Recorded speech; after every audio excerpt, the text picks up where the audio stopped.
Aujourd'hui, je vous raconte Demoiselle Méline, la princesse. Il était une fois un roi.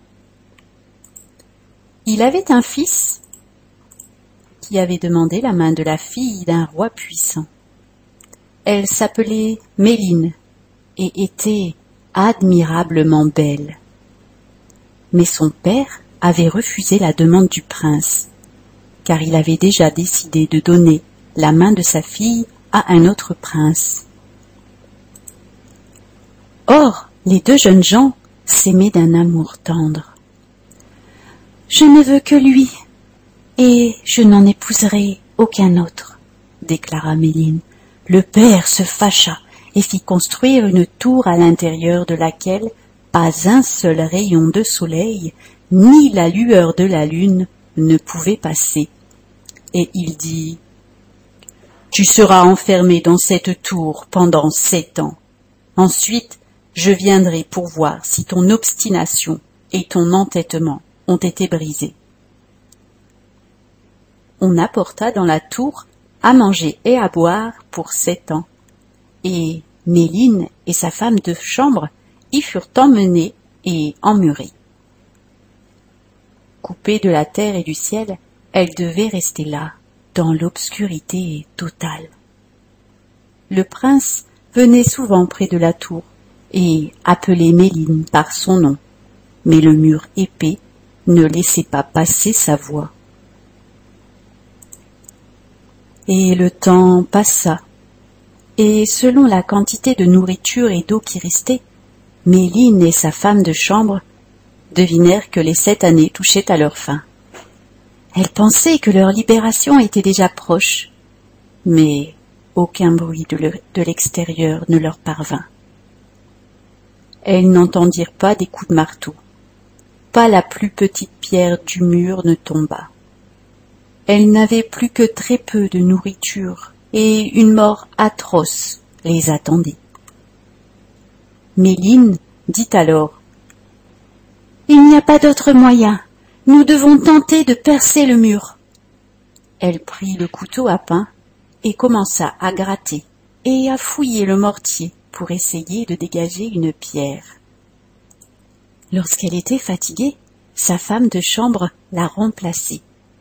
Elles travaillèrent ainsi longtemps, jusqu'à ce qu'elles arrivassent à détacher une pierre, puis une deuxième, puis une troisième, et au bout des 3 jours, elles purent percevoir le premier rayon de soleil.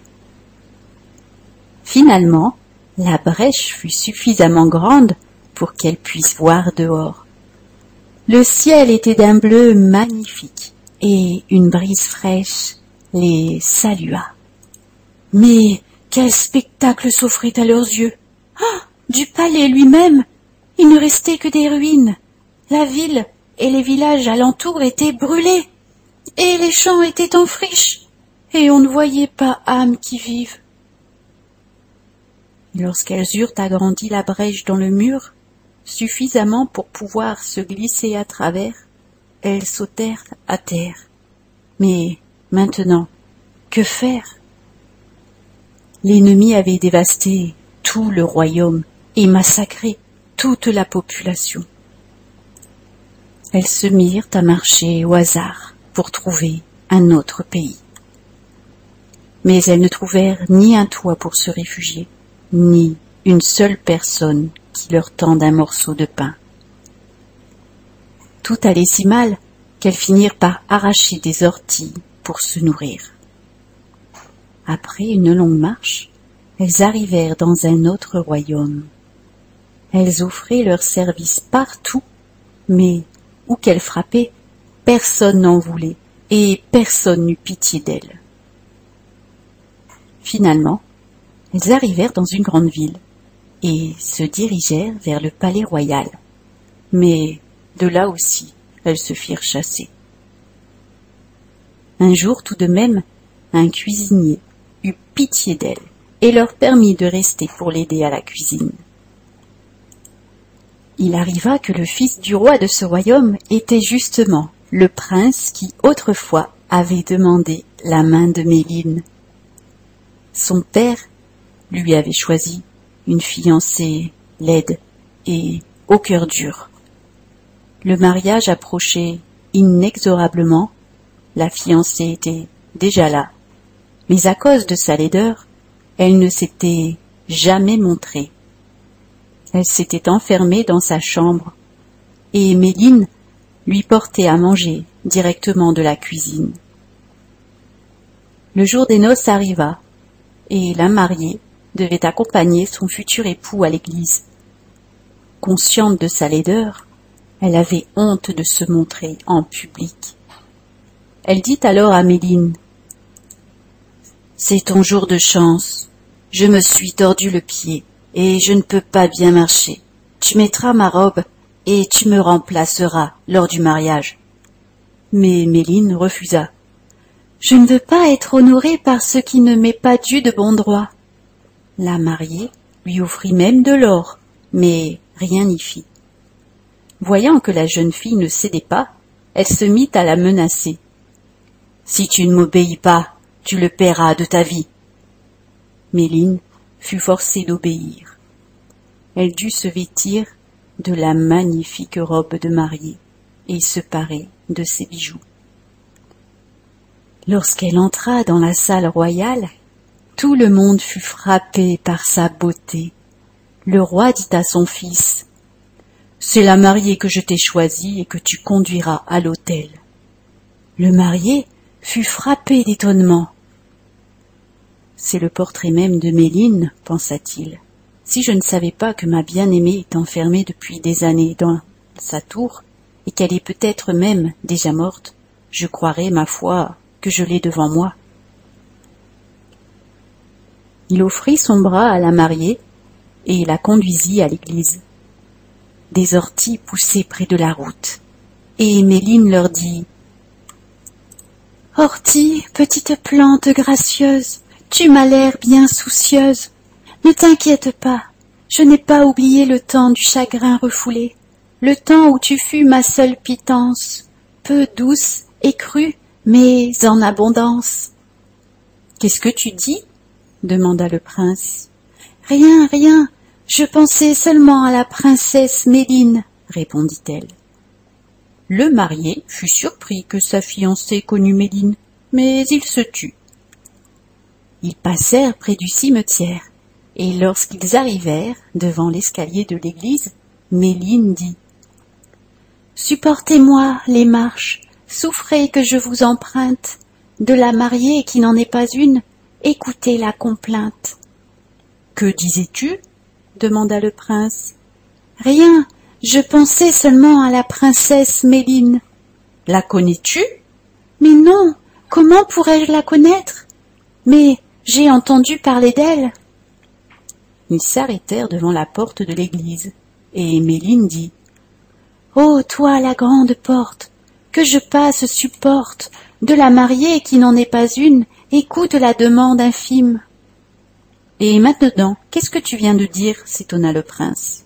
« Oh, je pensais encore à la princesse Méline. » Le marié prit un collier de très grande valeur et le lui passa au cou. Ils entrèrent dans l'église, et devant l'autel, le prêtre lia leurs mains et les maria. Sur le chemin de retour, Méline ne prononça pas un mot. De retour au palais, elle courut aussitôt dans la chambre de la mariée, ôta la belle robe, rangea les bijoux et remit sa chemise grise. Elle ne garda que le collier que le marié lui avait passé autour du cou devant l'église. La nuit tomba, et la mariée devait être conduite dans la chambre du prince. Elle voila son visage pour que le prince ne s'aperçût pas de la supercherie. Dès que tous furent partis, le prince demanda: « Qu'as-tu dit aux orties près de la route ?»« Ah, quelles orties ? Je ne parle pas aux orties, » s'étonna la mariée. « Si tu ne leur as pas parlé, tu n'es pas la vraie mariée, » dit le prince. Mais la mariée trouva la parade. « Attends, ma femme de chambre, j'appelle, car dans mes pensées, lit-elle. » Elle sortit de la chambre et s'en prit à Méline. « Servante, qu'as-tu dit aux orties près de la route ?»« Je n'ai dit que cela. Ortie, petite plante gracieuse, tu m'as l'air bien soucieuse. Ne t'inquiète pas, je n'ai pas oublié le temps du chagrin refoulé, le temps où tu fus ma seule pitance, peu douce et crue, mais en abondance. » La mariée retourna dans la chambre du prince. « Ça y est, je me rappelle maintenant de ce que j'ai dit aux orties. » Et elle répéta les paroles qu'elle venait d'entendre. « Et qu'as-tu dit aux marches de l'église lorsque nous les montions ?» demanda à nouveau le prince.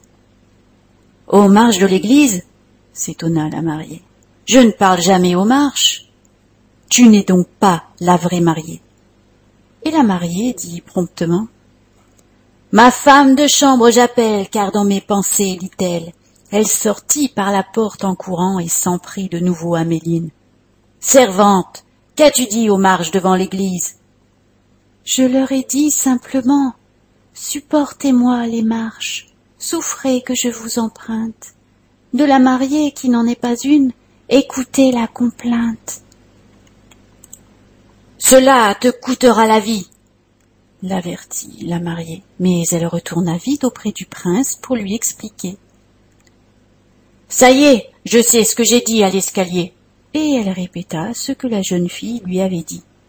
« Et qu'as-tu dit à la porte de l'église ?»« À la porte de l'église, je ne parle pas aux portes. »« Tu n'es donc pas la vraie mariée. » Elle sortit en courant et elle harcela Méline à nouveau. « Servante, qu'as-tu à raconter à la porte de l'église ?»« Je ne lui ai rien raconté. J'ai dit seulement, ô toi, la grande porte, que je passe supporte, de la mariée qui n'en est pas une, écoute la demande infime. »« Tu me le paieras, tu auras la tête coupée !» dit la mariée folle de rage, mais elle se dépêcha de revenir auprès du prince pour lui dire. « Je me souviens maintenant ce que j'avais dit à la porte. » Elle répéta les paroles de Méline. « Et où est le collier que je t'ai donné devant l'église ?»« Quel collier? Tu ne m'as pas donné de collier. » ?»« Je te l'ai moi-même passé autour du cou. Si tu ne le sais pas, tu n'es pas la vraie mariée. » Il lui arracha son voile et vit son visage incroyablement laid. Effrayé, il fit un bond en arrière. « Comment es-tu arrivé là? Qui es-tu ?»« Je suis ta fiancée promise, mais j'avais peur que les gens se moquent de moi en me voyant dans la rue. C'est pourquoi j'ai ordonné à la petite Souillon de mettre ma robe et d'aller à l'église à ma place. »« Où est cette fille? Je veux la voir, va la chercher, » demanda le prince. La mariée sortit de la chambre et dit au serviteur que sa femme de chambre était une faussaire et qu'il fallait sans tarder la mener dans la cour et lui couper la tête. Les serviteurs attrapèrent Méline et voulurent l'emmener. Mais Méline se mit à crier et à appeler au secours si fort que le prince entendit sa voix et arriva en courant. Il ordonna qu'on relâche la jeune fille sur le champ. On apporta la lumière, et le prince put voir que la jeune fille avait autour du cou le collier en or qu'il lui avait donné. « C'est toi la vraie mariée, c'est toi que j'ai emmenée à l'hôtel, viens dans ma chambre. » Et une fois seul, le prince demanda « Pendant le trajet vers l'église, tu as parlé de la princesse Méline à laquelle j'ai été fiancé. Si je pouvais espérer que cela fût possible, je penserais qu'elle est devant moi. Tu lui ressembles tant. » Et la jeune fille répondit. « Je suis Méline, celle qui par amour pour toi fut emprisonnée pendant 7 ans dans un cachot obscur, celle qui a souffert de faim et de soif, et qui a vécu si longtemps dans la misère et la détresse. Mais aujourd'hui, enfin le soleil a de nouveau brillé pour moi. On nous a mariés à l'église, et je suis ta femme légitime. » Ils s'embrassèrent et vécurent heureux jusqu'à la fin de leurs jours.